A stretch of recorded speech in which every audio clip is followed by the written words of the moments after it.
It's not often that my motherland and its people are represented in video games. Black Flag's Edward Kenway is arguably the most famous Welshman to find his way into a digital world, probably followed closely by the raging drunk Alwyn Lloyd in Red Dead Redemption, who doesn't exactly cover himself in glory.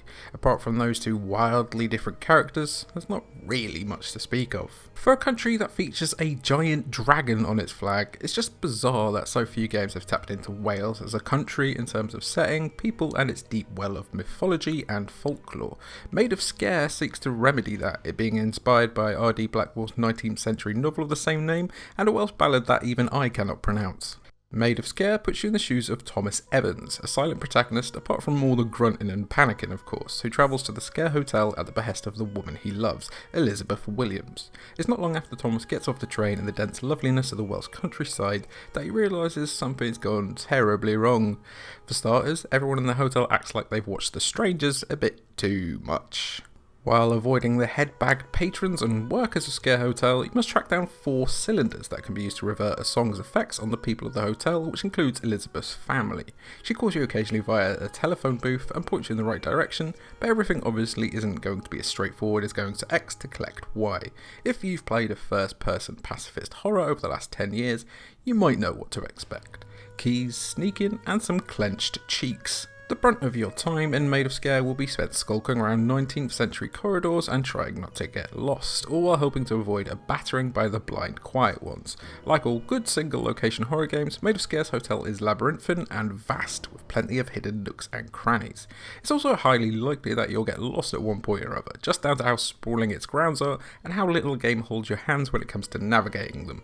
Before you can get anywhere though, you have to slink past the quiet ones first. These lolloping enemies cannot see you, but their keen ears help them hear whenever you clatter into some furniture or move faster than you should. This is where Maid of Sker's crown jewel starts to shine. Its application of a 3D sound-based AI system, meaning that you have to check everywhere you step, unless you want them to turn into Gareth Bale and come absolutely hurtling towards you.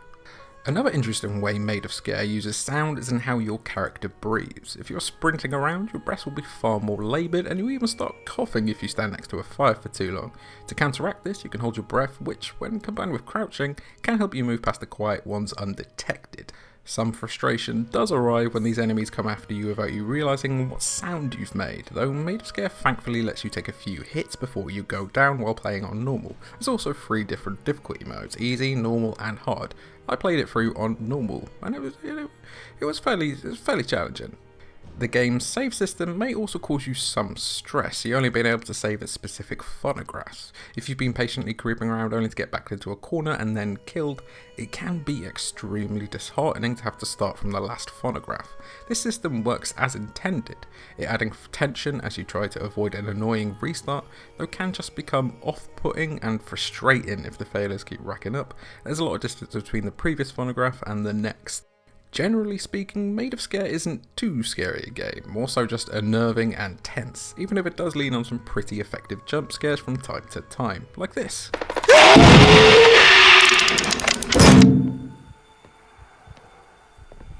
It has a great aesthetic that's undeniably British, even when the sky turns red and things get stranger and stranger. Best of all though is the game's gorgeous soundtrack, which modernises classic Welsh songs to simply lovely effect. Sometimes it's worth just sitting there and listening to the siren songs, all backed by the ambient creaks and groans of the aging Sker Hotel. To help you get around without getting your face punched in, the game gives you a unique sound device early on that can repel attackers, which uses ammo in the form of small capsules that are found sparingly throughout the hotel. These help to alleviate some of the stresses of getting past enemies, but I only found a handful of capsules throughout my playthrough. You're going to want to be smart about how and when you use it. While they are effectively get out of jail free cards, you can only get yourself out of jail so many times. Speaking of smart, Maid of Sker features some interesting puzzles that are more just unique than they are brain taxing. One puzzle in particular asks you to move only when an enemy is playing the piano, while another sees you trying to lure a Mr. X stand-in into a specific area so they can get blasted by sound waves. It avoids the absurdly obtuse puzzles of some of its peers, most of its solutions being hinted at in plain view right next to the puzzle itself. This helps to keep tension high, which a difficult puzzle in my experience tends to kill when it comes to horror games. Really, the only brain-taxing thing about Maid of Sker is trying to get around the place, navigating past enemies and even just around obstacles. Maid of Sker commits the cardinal sin of not allowing you to vault over objects that are barely over a foot tall, but worse still is that you can't walk over anything but a flat floor. There's a section in a graveyard that's particularly bad for this. You're unable to lift your foot up and over a tiny fallen tree, or the small rocks dotted around. I hate illogical obstructions like these in games, just like in an irrational amount, and Maid of Sker is just full of them. I think of any old shit getting in your way in real life and just how ridiculous that would be. Oh shit.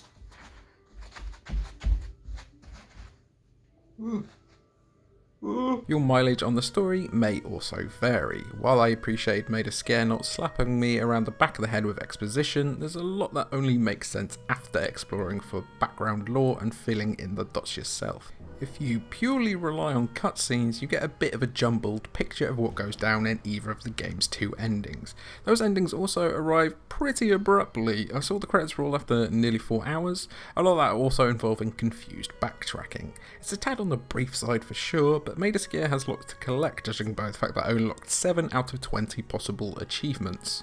Maid of Sker isn't the scariest horror game out there, but thanks to its unusual setting and inspiration, as well as its brilliant use of audio, it sings a song worth listening to. 7.5 out of 10. Maid of Sker proves us more to Wales interactive than many might realise. Their tense horror shines a new light on Welsh folklore while also delivering fantastic audio design and a few effective scares, though it's not without a lobby full of flaws.